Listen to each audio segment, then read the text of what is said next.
Everyday Life with Guardsmares, Chapter 14.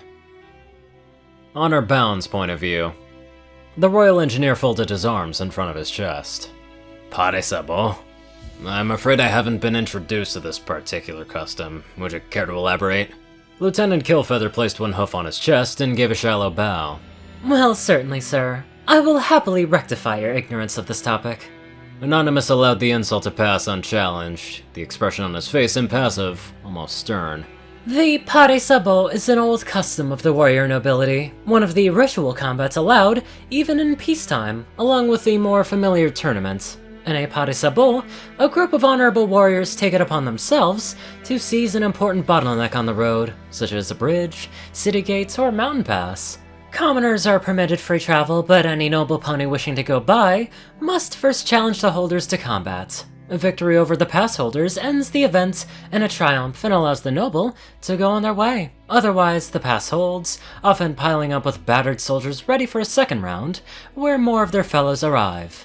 A feudal noble who declines the challenge is compelled to leave behind a token of their cowardice, to be recovered later by someone with a greater sense of chivalric honor than themselves. The Pegasus nodded to his entourage, who relaxed from their battle stance, and even the two spear-wielding guards lifted their weapons up and out of the way. Besides that, the rules of combat are up to the challenger. We are honor-bound to accept any reasonable proposal. As the tenants of this pass, we must also provide armaments to any noble who would challenge us, but happens to find themselves without weapons. And we will freely share our supplies of food and water with any brave enough to take up the sabbath that we have thrown down. Killfeather sat down in front of his squadron, wearing a haughty smile. Beside the corporal, the Royal Engineer shuffled his feet and considered his response carefully. In the back, Honor could hear Glamour Spear start to clamber off of her seat to join her, and Spark Shower must have surely been about to land as well.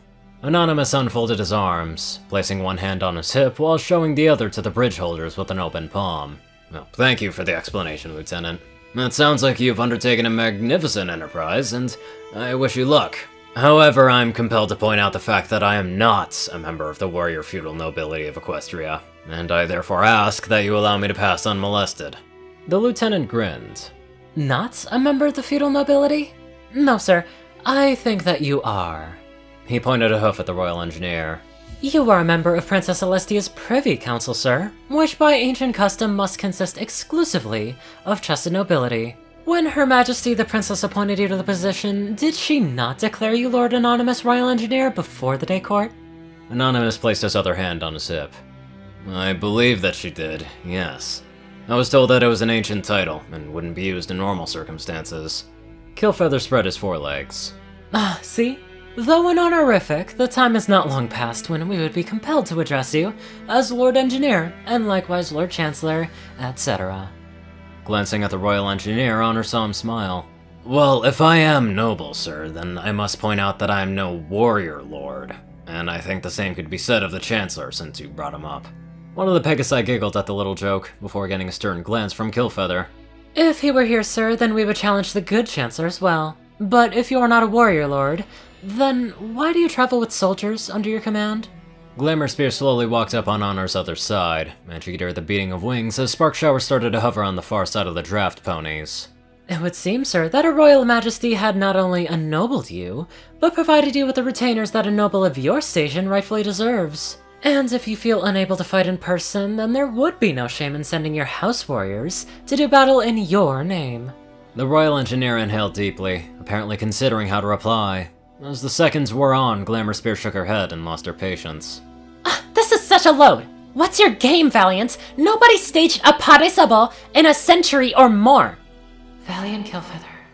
Now Honor remembered where she'd read that name. It was on the front page of the Royal Guard Times, less than a year ago. And given her current situation, it was not an encouraging memory. Killfeather gave a slight smirk. Oh, there you are, Glamour Spear. And you're right. The Pare la Fleur Fanée, the latest one on record, was 137 years ago. Before she could retort with, See? He continued talking right over her. But the laws to permit such chivalrous acts are still on the books.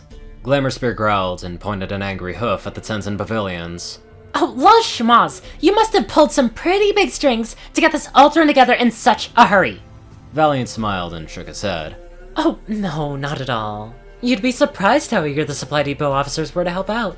You see, during this period when Celestia holds day court on the weekends, every noble pony who can get out of Canterlot does so, to avoid the influx of plebeians into their sacred city. Turning around, he gestured at the bridge. New Stirrup Bridge happens to be the fastest way to and from a number of noble estates, so I found some very receptive ears when I suggested that a Pate Sabot, timed for society returning to Canterlot, would humiliate a number of high and mighty gentle ponies who thought themselves too good to mingle with the peasantry. He turned his head up and looked at Anonymous. Absolutely all of our papers are in order, sir, and you're welcome to inspect them if you wish. And this event has the full sanction of Major General Hoofstrong herself. The Royal Engineer glanced down at Corporal Bound. She could see him rolling his fingers against his palm and thought, "As it happens, Lieutenant Killfeather, I happen to be pressed for time and on urgent business. If you won't allow me to pass without satisfying your ritual, then I must ask what the price for my cowardice would be." Killfeather put on a friendly smile. Oh, sir, well, first of all, let me say that I doubt very much that you will suffer any social consequences for surrender. After all, no pony would expect your small VIP detail to fight against Canterlot's finest air defense squadron. But as for tokens of surrender, let me think. He put his hoof up to his chin and feigned consideration of something new. It was so obviously an act that she'd almost wondered why he even bothered with it. Perhaps he'd just like to hear himself talk.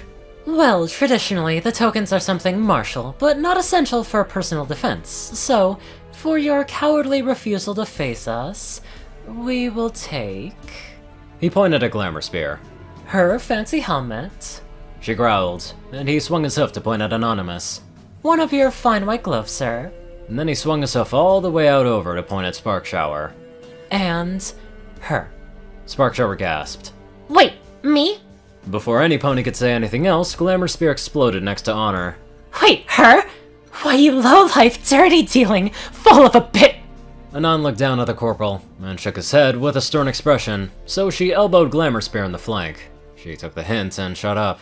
The Royal Engineer cleared his throat. "I'm sorry, I must have misheard you. Are you proposing to take a hostage in exchange for my submission?" There was the briefest flash of a grin on Valiant's face, directed at Glamour Spear, before he composed himself. Well, hardly a hostage, sir. We have established ourselves quite comfortably here, and she will stay as an honored guest among her own kind. Valorous Pegasus warriors, just like her. Over the next few days, she will bear witness first hoof to our courageous fight to hold the bridge against all comers. He places one hoof on his chest, his voice dripping with sincerity. She will share in our triumphs and our revels as if she were a member of my own squadron. After all, it wasn't her who declined our challenge. Lowering his hoof, Valiant regarded the Royal Engineer with disdain. And clearly, a cowardly lord afraid of battle has no need for such a large retinue of bodyguards and can do without one of them for a few days. Again, Anonymous paused to consider his options. As he did so, an Earth pony trotted up from the tents, holding a large stick in his mouth. It took the pony a bit of struggling to drive it in, but he managed to get it set up like some sort of fence post. Something about that staff looked familiar. The haft was extremely thick, and it was decorated with red and white ribbons. A half-circle plume of bushy red hair sat at the peak above a gold medallion, although Honor couldn't quite make out the design on the golden disc at this distance. But Glamour Spear recognized it before she did. Hey, that looks like one of the totems from the MXP games. Valiant raises an eyebrow.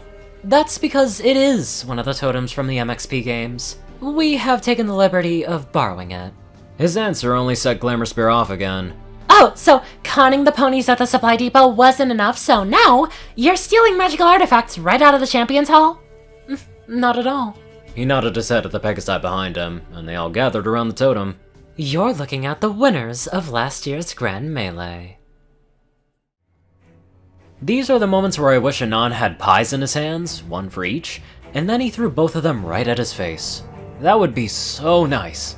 Anyways, let's get on to our super sweet donators. Top donators: TacoCat598, Peter Coulthard, J Tin Man, Darkside, Ponyman, and Gauntlet.